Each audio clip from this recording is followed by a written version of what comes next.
Hi hello friends, நம்ம இன்றைக்கி செம்ம டேஸ்டியான சப்பாத்தி, ஒயிட் ரைஸ், தோசை இதுக்கெலாம் செம்ம டேஸ்ட்டாக இருக்கிற மாதிரி ஒரு கேப்சிகம் கிரேவி தான் பார்க்க போகிறோம். வாங்க எப்படி செஞ்சு பார்க்கலாம். முதல்ல அதுக்கு தேவையான பொருட்கள்லாம் பார்த்துக்கலாம். வெங்காயம், கேப்சிகம், தக்காளி இதெல்லாம் கட் பண்ணி வச்சுக்கோங்க. வெங்காயம் இது போல் கட் பண்ணி வச்சுக்கோங்க, இது போலையும் கட் பண்ணி வச்சுக்கோங்க 2 விதமாக. நெக்ஸ்ட்டு கொஞ்சம் தயிர் எடுத்து வச்சுருக்கோம். தயிர் சேர்த்தா அதில் நல்லாயிருக்கும். கொஞ்சம் இஞ்சி பூண்டு பேஸ்ட் எடுத்து வச்சுருக்கோம். இப்போ இந்த கிரேவிக்கு தேவையான மசாலாலாம் பார்த்துக்கலாம். கொஞ்சமாக மிளகாய் தூள் எடுத்து வச்சுருக்கோம், கொஞ்சமாக கரம் மசாலா எடுத்து வச்சுருக்கோம்.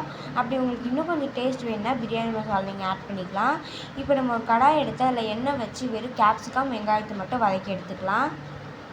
இப்போ நம்ம வெங்காயத்தையும் சேர்த்தாச்சு. இப்போ 2த்தையும் சேர்த்து நல்லா வதக்கி விட்டுக்கலாம்.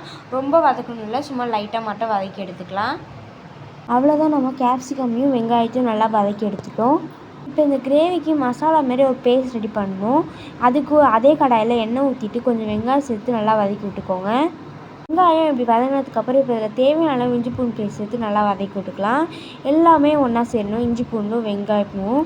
இப்போ நம்ம தேவையான அளவு தக்காளி சேர்த்து நல்லா வதக்கி விட்டுக்கலாம். எல்லாம் ஒன்றா சேர்ந்து வதங்கணும். அவ்வளோதான், நம்ம பேஸ்ட் செய்கிறதுக்கு எல்லாமே ரெடி. இப்போ நம்ம இதை ஆற வச்சுட்டு மிக்ஸி ஜாரில் மாற்றிக்கலாம். ஆறிடுச்சு, அவ்வளோதான். இப்போ நம்ம இதை மிக்ஸி ஜாரில் மாற்றி அரைச்சிடலாம். இதில் கொஞ்சம் தயிர் சேர்த்து அரைச்சிங்கன்னா கொஞ்சம் கெட்டியாக கிடைக்கும். ஸோ அதனால் கொஞ்சம் தயிர் சேர்த்து அரைச்சிக்கோங்க. இப்போ நல்லா அரைச்சதுக்கப்புறம் இப்படி தான் இருக்கும். இந்த பேஸ்ட் நல்லாயிருக்கும் இதில் சேர்த்தா.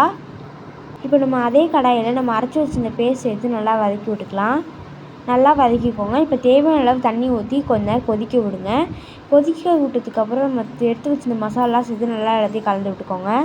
இப்போ நம்ம மசாலா சேர்த்ததுக்கப்புறம் இது போல் கொதிக்கணும். கொதிச்சதுக்கப்புறம் நம்ம வதக்கி வச்சுருந்த கேப்சிகமையும் வெங்காயத்தையும் சேர்த்து நல்லா கலந்து விட்டுக்கலாம்.